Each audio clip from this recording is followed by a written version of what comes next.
Hello and welcome back to another video. If you're looking for recommendations on what manhwa to read, then here are some that I've read recently that might be of interest. Manhwa titles are timestamped in the video for your convenience. Our first manhwa to take a look at today is A Wicked Tale of Cinderella Stepmom, a reincarnation manhwa that I've currently read up to chapter 135 on. Its main character is Mildred, and as the title explicitly says, the supposed stepmother of Cinderella. However, the Mildred you will be reading about is a reincarnated person who knows the plot of Cinderella, at least enough to give her that impression. Now, instead of reincarnating into one of the daughters, she is a stepmom and has to take care of her three daughters in a society that is very patriarchal and does not make it easy for a woman to have autonomy. Clearly, having quite the challenges ahead of her, Mildred wants to ensure that all of her daughters, born from her or not, are well taken care of, love one another as family, and overall achieve a happy ending. The story is 8 out of 10. What you would think is a fairly straightforward plot given the background that is Cinderella turns out to have a lot more in it than I would have thought. I'm not sure of the author's intention, but the manhwa, in my opinion, gives very strong positions and struggles that Mildred has to deal with quite frequently. It has twists and turns that I do give it credit for though. The characters are 9 out of 10. With a slightly slower pace and good amount of chapters already out, the manhwa actually develops the characters it has, which makes the readers understand their motivations and why they choose to do certain actions or behave in particular ways. Of course, some take a lot more time to truly know the reasons why they do what they do. The art is 8 out of 10. More of the typical romantic fantasy style, you will see the usual detailed character illustrations, the use of lighter color to depict scenes, although it doesn't shy away from the more powerful and dark tones when situations call for it. One particular note though that I like is that the expressions are very much more emphasized in this manhwa, at least compared to the others in the same ballpark.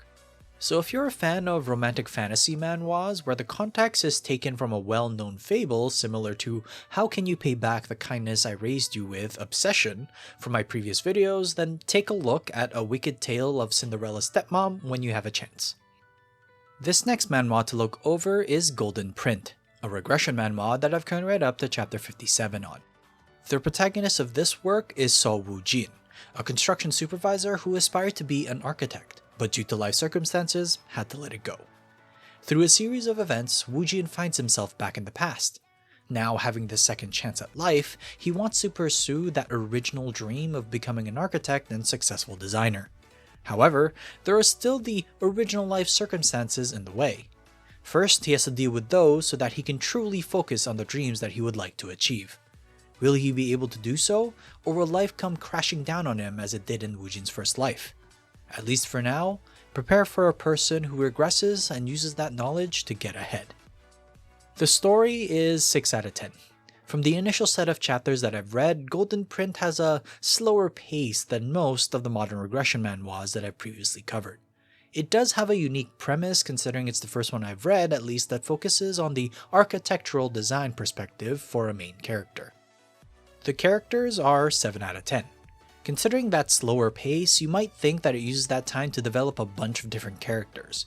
Instead, what you will see more of is Woo-jin using that knowledge from his first life to significantly benefit himself, and maybe some others if it fits the purpose he's going for. The art is 9 out of 10. With somewhat of a rough beginning, the manhwa actually improves a lot in my opinion.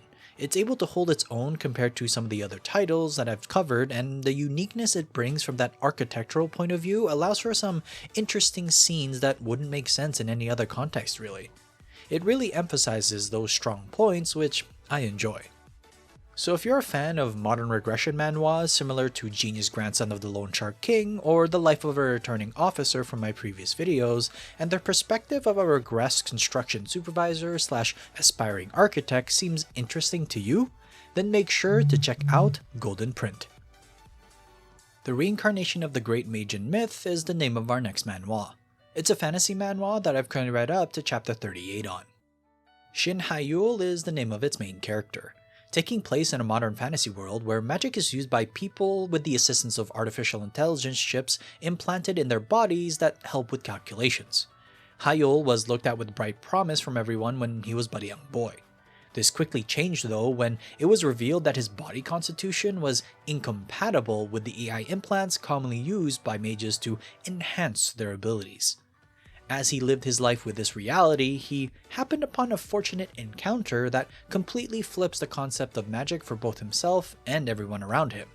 He discovered the founder of today's magic and his inheritance. The story is 7 out of 10. An interesting premise with the utilization of AI to enhance magical abilities, the initial world building has me quite intrigued. The fact that Hayol is special also isn't quite surprising, but overall at least gives me some sort of goal for him to strive for, considering he's been both high and low in the social ladder, to say. The characters are 8 out of 10. With that journey of rising to the top, falling to rock bottom, and now having the chance to rise again like a phoenix, it's been already insinuated that Hayol has had a lot of growth to his character, which is an interesting way to have us readers attach ourselves to Hayol as the main character.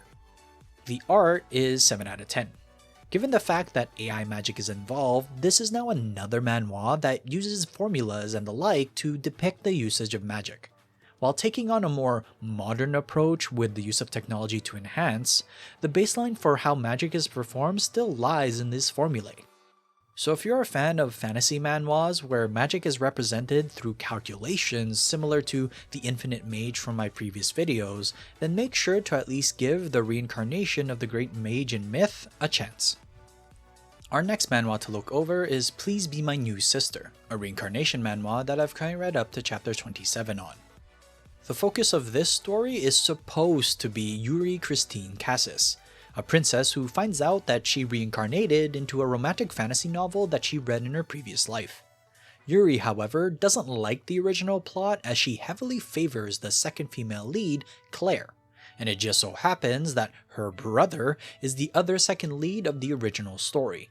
Like any protagonist of this type of genre, she very much chooses to interfere with the original story and try to get both her brother and Claire to be together, even if it means causing a whole lot of trouble to everyone.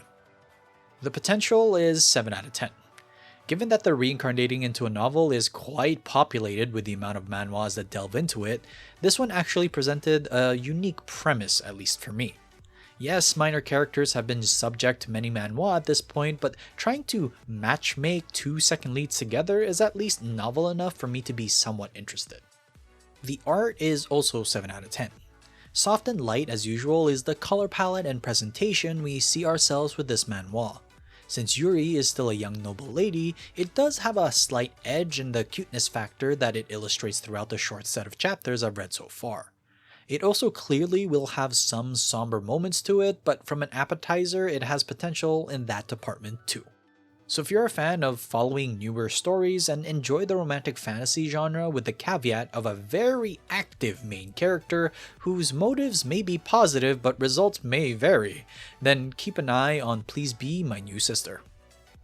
Another week, another highlight. For those unaware, this is the section of the video I update impressions for manhwa that I previously covered.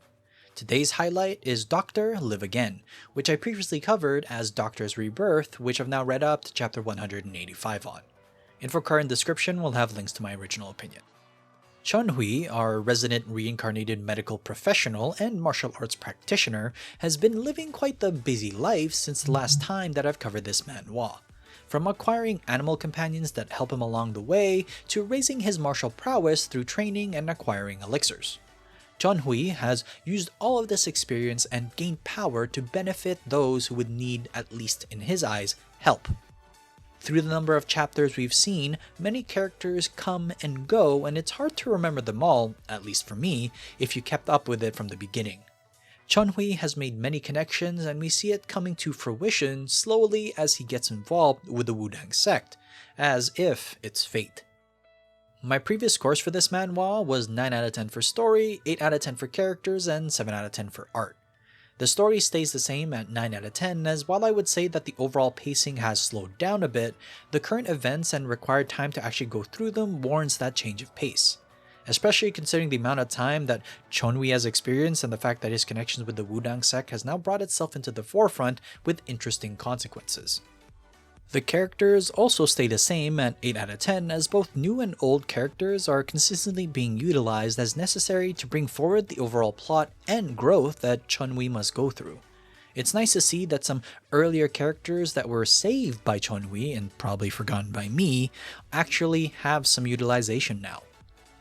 The art goes up 1 point from 7 out of 10 to 8 out of 10 as that same focus on medical practice is present still, but the manhwa has been able to place more time and scenes on the conflicts and plot elements from the original novel that Chun-Wi read in his past life. Dr. Live Again is an interesting blend of Muram and medical manhwa. It offers both medical sides to it, like that of the Divine Surgeon, and the action growth part of Muram Login from my previous videos. So if this mixing of elements and themes together sounds interesting to you, then make sure to take a peek at Dr. Live Again when you can. Would you agree or would you not? Comment down below your thoughts on Dr. Live Again. And that wraps up this week's video. Please like and subscribe if you enjoy the content, and write down in the comment section down below what manhwa you've been reading and I might just take a look. Till next time though, have a good read.